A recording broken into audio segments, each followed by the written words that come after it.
പടുത്തമോടുമാടിയിടുന്ന ലോകാഭിരാമൻ മംഗളമായ യോഗനാരുടെ ധ്യാനം കൊണ്ട് തങ്ങളുടെ ശരീരത്തെ യോഗാഗ്ര കൊണ്ട് പരമാത്മാവായ ഒരു സുധാമായി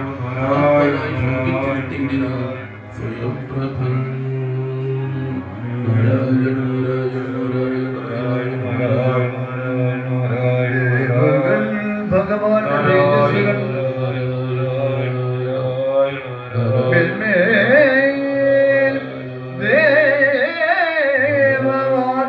ഘോഷിച്ചേറ്റവും പുഷ്പവർഷാൽ സത്യധർമ്മയും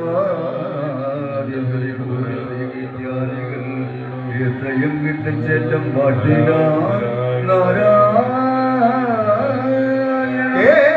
സുതാപത്തെ വേശിച്ചതറിയാതെ ദേവാദി ജനങ്ങളെ കണ്ടു വിസ്മിതരായി ആകാശം ഭേദിച്ചിട്ട് യാനം ചെയ്യുന്ന ശോഭ ആകാശം തന്നിൽ മിന്നൽ മിന്നിടുന്നത് പോലെ മാനുഷജനത്തിന് ഭഗവത്ഗതി ലക്ഷ്യമാകുകയുമില്ല.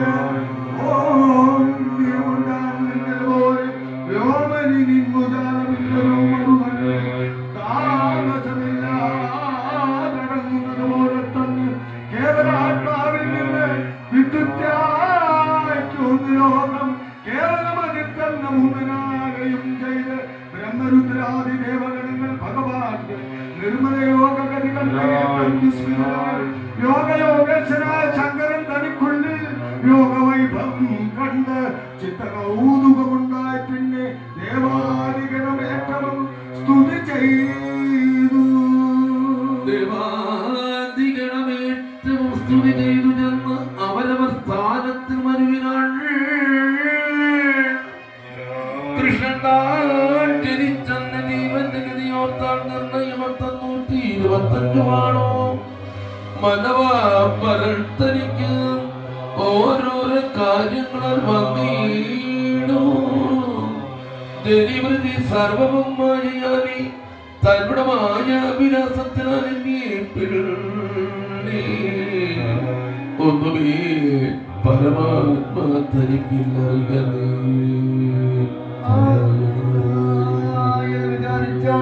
വേഷം പോലെ വേഷത്തിൽ ചായപ്പിച്ച് പിന്നെത്താൻ വേഷം കളയുന്നത് കൊണ്ട് തന്നുള്ളിൽ നടന്നൊരു ലാഭങ്ങളില്ല. ഇതുപോൽ പരമാത്മായ സംഗാതിയാലെ ചിത്താകുമാത്മാവിന് സംബന്ധമില്ലെന്നാണെങ്കിലും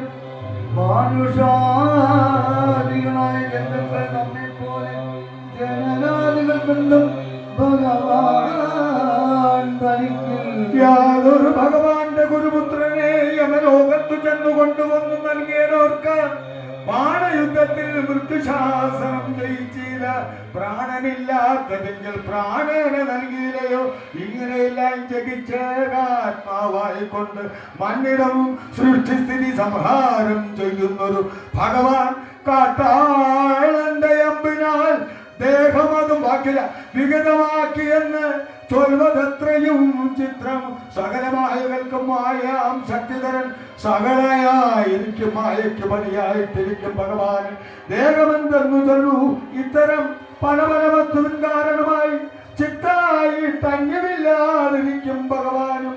മധ്യനായി കാട്ടാളനായുള്ളവൻ തന്മൂലമായി സ്വസ്ഥമാം ഗതി ലഭിച്ചിടിനാനെന്നതെന്തേ? ഈ കഥ ഉഷകാരെ ഭക്തിയാൽ കൃഷ്ണൻ തന്റെ ഉത്തമ ഫലമായിട്ടിരിക്കും ഗതി തന്നെ കീർത്തിക്കുന്നവർക്ക് ഏറ്റവും ഉത്തമ ഭക്തി വന്നു. മുക്തിഗ്രമാലുപരിമില്ല സംശയമേ.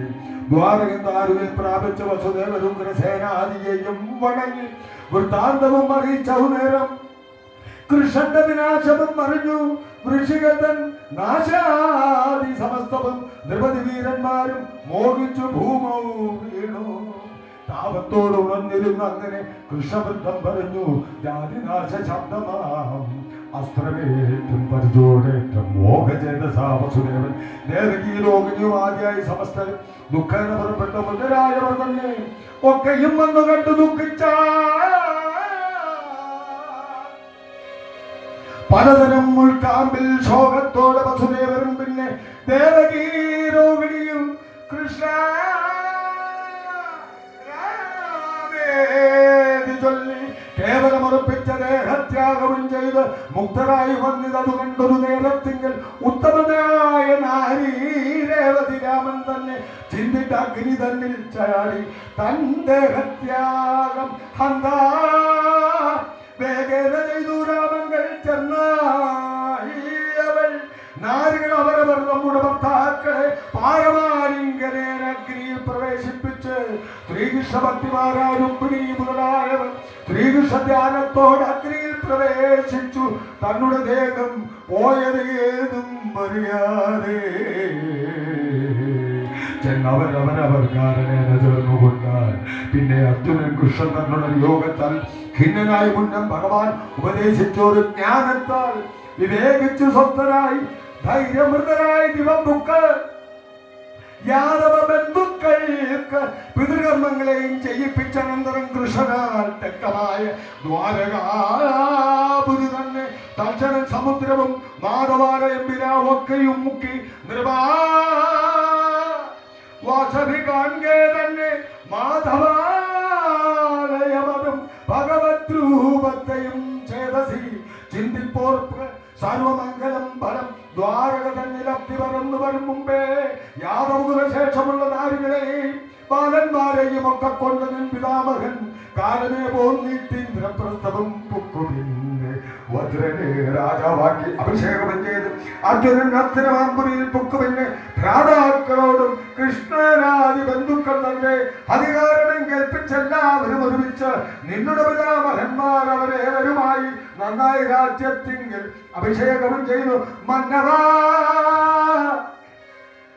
നിന്നെ വംശോദ്ധരനായി കൽപ്പിച്ചിട്ടങ്ങ് ഉത്തരമാർഗത്തിന് പ്രസ്ഥാനമതും ചെയ്തിട്ട് ഉത്തമന്മാരാവർ സാധിച്ചാർ പുരുഷാർത്ഥം ഇങ്ങനെ ദേവദേവനായിരിക്കുന്ന വിഷ്ണുതമ്പുര ജന്മകർമ്മലീലകൾ യാതൊരുത്തരരാകിയ നരന്മാരും ശ്രദ്ധയാ ശ്രമിക്കുകയും ചേതസി ചിന്തിക്കുകയും ചൊല്ലുകയും ചെയ്യുന്നവർ പാതകം സമസ്തവും ബോധിക്കു മാത്രമല്ല ചേതസ് ശുദ്ധമായി പരമഭക്തി മുക്തി തന്നെ ലഭിക്കുന്നു സന്ദേഹം അതിനില്ല എന്ന് ശ്രീ സുഖമുനി ശ്രീ പരീക്ഷിത്തിനോട് ചെന്നതുപോലെ സുഖൻ ശൗനകാദികളോട് നന്നായി പറഞ്ഞതിന് ശേഷം സൽക്കഥകളെ ചൊല്ലുവൻ നാടേ എന്ന് ചൊല്ലി മേലേടമോർത്ത് കല്യാണമോടെ വസിച്ചാറു പൈകിളിപ്പും